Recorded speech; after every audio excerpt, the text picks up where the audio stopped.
Hey everybody, it's Eric with Motion Guidance, getting ready for our live stream on joint position sense air assessment and training in the head neck area. So we got a few more minutes and then we'll get going. Thanks for joining me today.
All right, let's go ahead and get going. Again, thanks for joining me today. I'm Eric with Motion Guidance.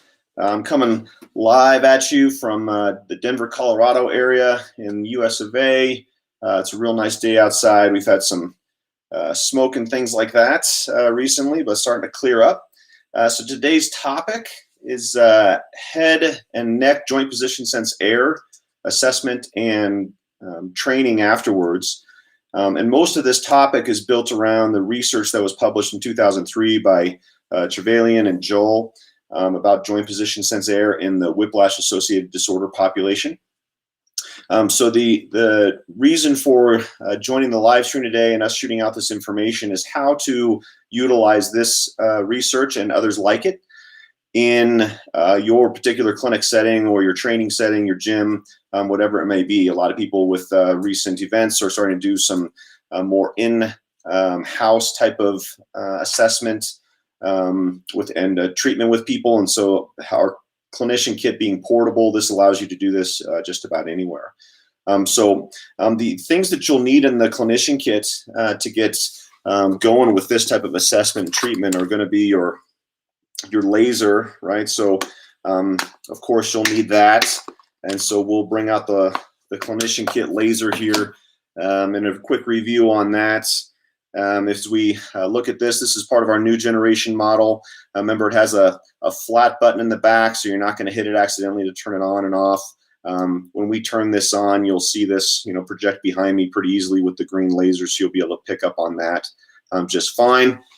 You'll need the perpendicular mount here, okay? And remember, when we put this on, you're going to want to slide that to the side and pop it on that way, and then roll it up to the top. Okay, that's how we mount that laser. And it has the teeth in the back that you can see there, and that's going to go on that yellow field, or in the old model might have been a blue field there to go on your strap. I recommend using the second to largest size strap for this assessment.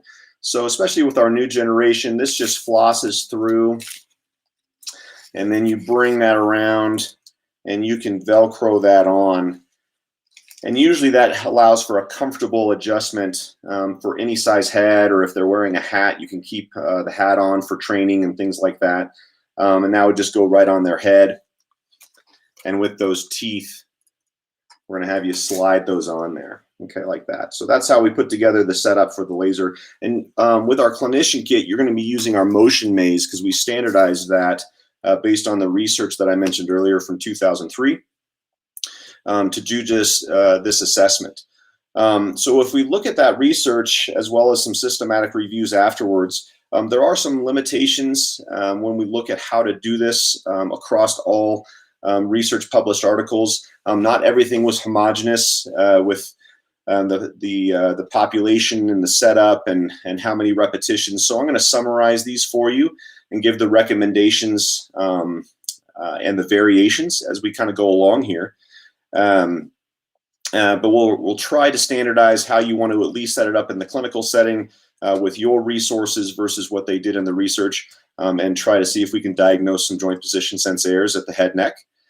This is common in publications with the whiplash-associated disorder population that I mentioned, the chronic neck pain population, as well as the concussion population. So these are all people that when they come into your clinic, you'll want to think about assessing joint position sense error at the head neck.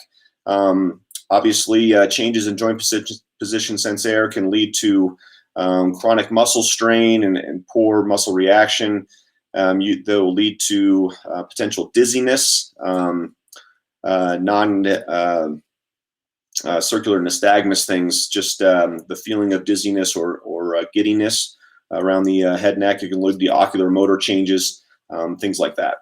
So it's definitely worth looking at joint position sense error on your patients. If you neglect to do it on the initial visit and you're not progressing, you might want to go back and look at it later for assessment of them based on lack of progress. Okay. So the general setup, we're going to want the patient 5 feet from the target. And I'll roll a video here pretty quick looking at the summary of this and the whole setup. We can talk through it together while we're going through that. But 5 feet from the target, and you'll see the target when the video comes up is in the center of that motion maze.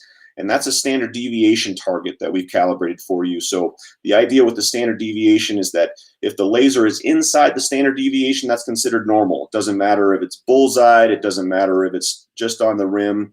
Anything inside that light blue circle is going to be appropriate for being inside the standard deviation of normal. Anything outside that circle is going to be considered an error if you're set up at that 5 foot mark the way we have it calibrated. The 5 foot mark is going to be where the posture of the patient is. So you're going to want to have them sitting in a supportive chair. They're going to have an upright posture, and they're going to be looking at the middle, and they want to maintain that posture throughout the whole treatment and testing procedures that we do. So make sure that that's standardized in your clinic, or if you are in a remote type of setting, make sure you always manage to measure out 5 feet from where the target is hanging for that. Once the setup is achieved, then you can you can ask the patient to look directly at the middle of the target after they've assumed good posture. And then you turn on the laser and adjust the laser to where it's pointing toward the center of the target. So don't have the laser on ahead of time and then have them try to center it. You want to hold on to the mount and then center that laser so it's at the middle of the target after they're sitting upright. Once we have that calibrated, the research from 2003 allows us to give 1 practice rep, so they can look over either shoulder. When we're always going to test both sides. So when you're looking over one shoulder, they go as far as feels comfortable with their head and come back, and the laser with their eyes open is going to be centered on the bullseye. After that, we're going to want them to close their eyes, look as far as is comfortable over toward one side, keep their eyes closed, and then come back to where they think is the middle of the target. When they think they have the middle of the target, they can let you know as a clinician, hey, I think that's the middle, or there it is, something like that is what I use in my clinic. And then I record whether they're inside or outside that standard deviation. If at a maximum of 6 repetitions, if they are outside of the standard deviation 3 times, then they have a joint position sense error based on the literature for that particular motion. Rotation has been the most highly researched motion at the neck for that, but there is some corresponding research with flexion extension as well, and we'll talk about that later for even adding things more dynamic like quadrant motions. Okay. Once you do one side, then you have to recalibrate, have them adjust their posture again with the laser off, turn the laser back on, put that back in the center of the target. They get one repetition of practice toward the contralateral side. They come back to the middle, see that the laser's in the center of the target. They close their eyes and keep it closed all the way through the full rotation to the other side, and then coming back to where they think is the middle. They let you know that that's where they think the middle is, and you record that data. So if a person is going through these repetitions and they get 3 repetitions toward one side that is outside the standard deviation, you can go ahead and stop testing. And I suggest that you do, so there's a reduction in learning if you're going through further repetitions. And we want to try to minimize that until the learning happens afterwards for training. So we just want to have the pure assessment. That brings up another point. I would not encourage too much verbal communication from you as a clinician about what you're trying to achieve. So we're just going to start them and say, hey, this is the center of the target. Look right, come back to where you think the center is, and tell me when you when you think you've achieved that. Don't go into the explanation of I'm looking for you inside this standard deviation, or give them encouragement to try to find the anything but the center, because we don't want them to be savvy to trying to cheat, either by squinting and opening their eyes a little bit, which is common, especially with your youth athletes.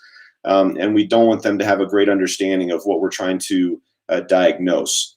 Sometimes too much explanation on the front end can mix up the outcome that you're trying to achieve. All right. So let's go ahead, and I'm going to share my screen and show you the video of how we want to get this done. And this was recently taken from a patient that's in my clinic. He gave me permission to share this. He does have a cut on one of the back of his ear, so he's just wearing a bandana in my clinic. Everybody that was approved, he's also been vaccinated. But he had a stroke, a CVA, which likely was corrected by the typical drug that they give within their window of a few hours of him noticing his symptoms. And so he just has a few things left over. He complains of ocular motor signs of getting fatigued when he's sitting at a computer. Sometimes when he's walking, he feels light dizziness and giddiness. And we had done this testing 6 weeks prior, and we had done some training. And so he was familiar with the test. But the things that he was starting to describe as his symptoms were ramping back up made me want to go back in and test this again. So that's another clinical scenario that you can use to utilize the motion guidance device for joint position sense air testing. So let me get in here and share my screen.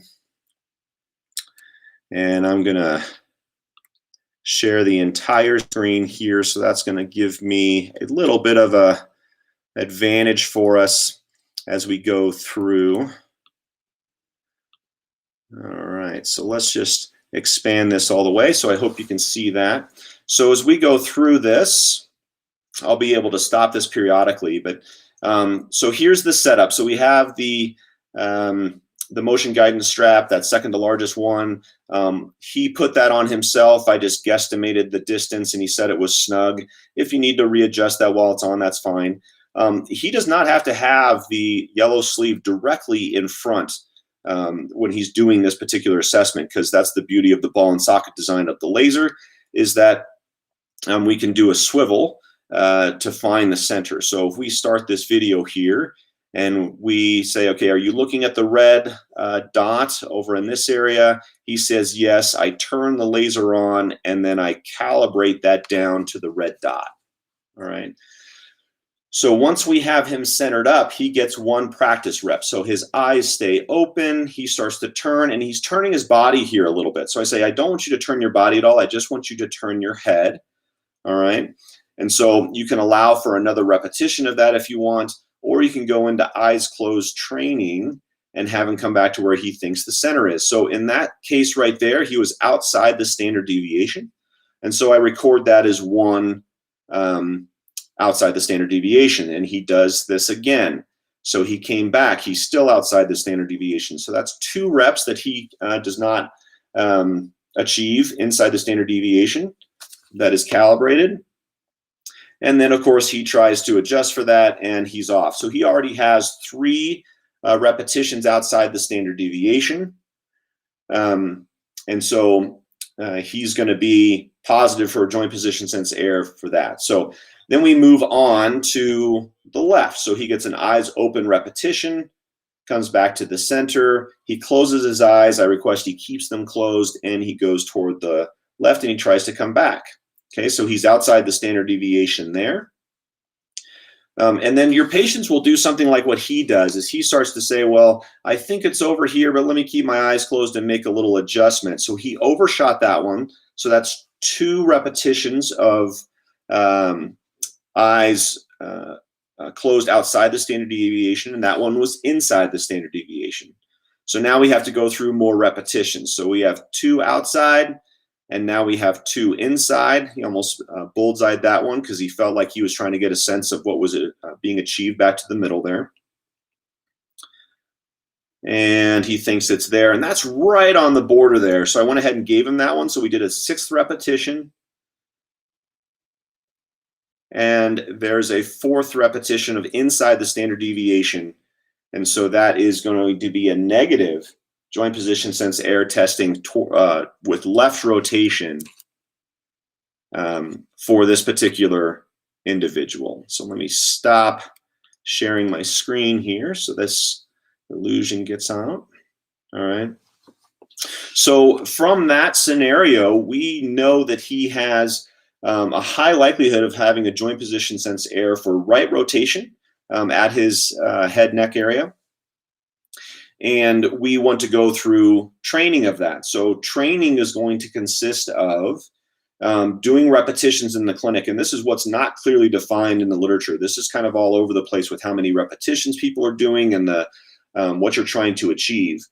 For me, clinically, what I'm trying to achieve is have the patient have an understanding, one, that they have a dysfunction, that they have a challenge with right rotation, and that we need to correct that. But we're going to train for both sides just to make sure, so he has full available motion with good proprioceptive feedback.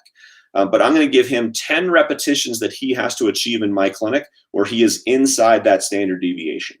So if he is going through training and he's outside that standard deviation, then he is going to have not to count that repetition, and we're going to keep going until he gets 10. And I explained to him that it just has to be inside that circle. It doesn't have to be bullseyed. And I would say that there's a 90+% chance that your patient is going to improve just within one session of trying to achieve that. Very rarely do people not get an awareness of what's going on and start understanding what's happening there. One other caveat, in the literature, people are typically blindfolded. I will stand to the side to make sure that they have their eyes closed as they do that.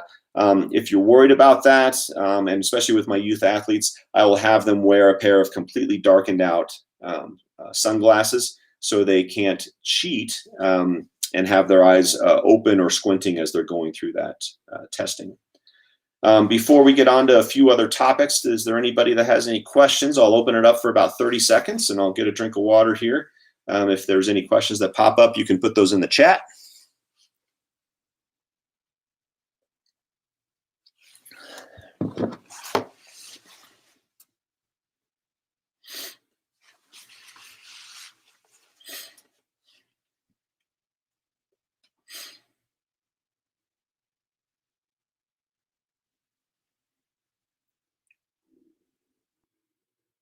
All right, very good. So once again, to kind of summarize, so we're going to use the Clinician kit motion maze that has the standardized deviation from 5 feet away. It even says that on the motion maze where we want you to have set up. We want the patient at 5 feet. The 5-foot mark is going right through the crown of their head. They assume a upright posture and they're looking at the center bullseye target. They're going to put the laser on their head and keep that focus on the center. Then the clinician turns the laser on, and then we calibrate it down to the middle with the motion guidance laser. Once that's on, we have them do 1 practice rep, cueing them not to move their torso. There was a follow-up study, I believe in 2017, where they did the torso has the laser, pointed at the target, so there was no lack of dissociative movement between the cervical spine and the thoracic spine with rotation. But we have them go through one full repetition to a side with their eyes open, and they come back to the center target. From there, we do eyes closed. They go through rotation as far as is comfortable, and they come back to the middle, and we record their data after they say they think that's the middle. You can do up to 6 repetitions. If they have 3 or more repetitions that are outside the standard deviation, they have a diagnosed joint position sense error for the head neck. Then we do the other side. We recalibrate. They go through 1 practice repetition, and then they come back. Okay. There is nothing in the data that I've read that is suggestive of which side is going to be positive. We haven't made that link yet. We haven't studied that extensively, though. So if you're thinking, well, they have a right-sided range of motion limitation, that's part of the challenge there. The people that were studied all had full range of motion, so we have to adjust for that. So you might want to do treatments to establish that they have full range of motion before you do this testing, but that would just be an encouragement, not defined in the literature. We also have nothing that says that we have a definitive need for doing flexion extension if they have a joint position sense error, but we do have some preliminary data that suggests that people do have a flexion extension error. So working through flexion and extension can be appropriate, as well as rotation. We also have considerations for especially our athletic population, or maybe based on work environments or specific symptoms, that we can have them do joint position sense errors in quadrant positions. This might be due to maybe some decompensation pattern that you notice in different parts of the brain or with different other regulatory systems. That might lead you there, and that would be appropriate as well. All right. That concludes the quick and dirty for the joint position sense error. I'll take a couple more questions.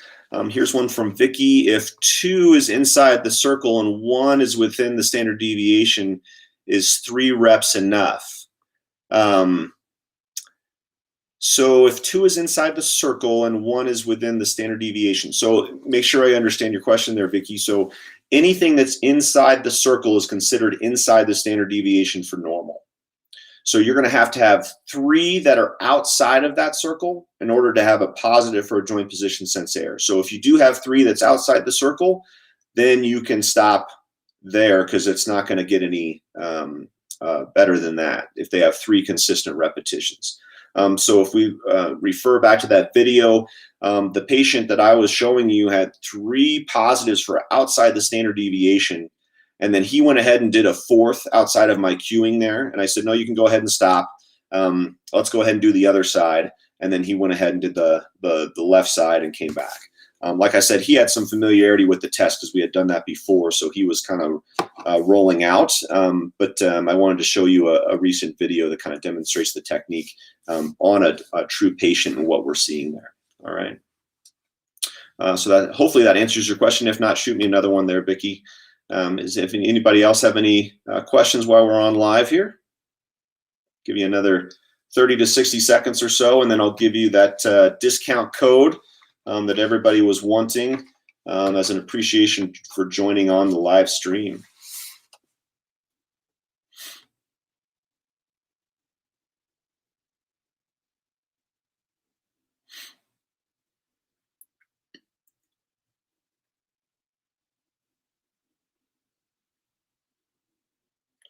All right, I think I covered all the key points that we wanted to go through. So that discount code is going to be MG as in motion guidance, JPE as in joint position error, 2021. So MG JPE 2021 to get 20% off most products in our store. The only thing you wouldn't be able to get are things that are bundled together already.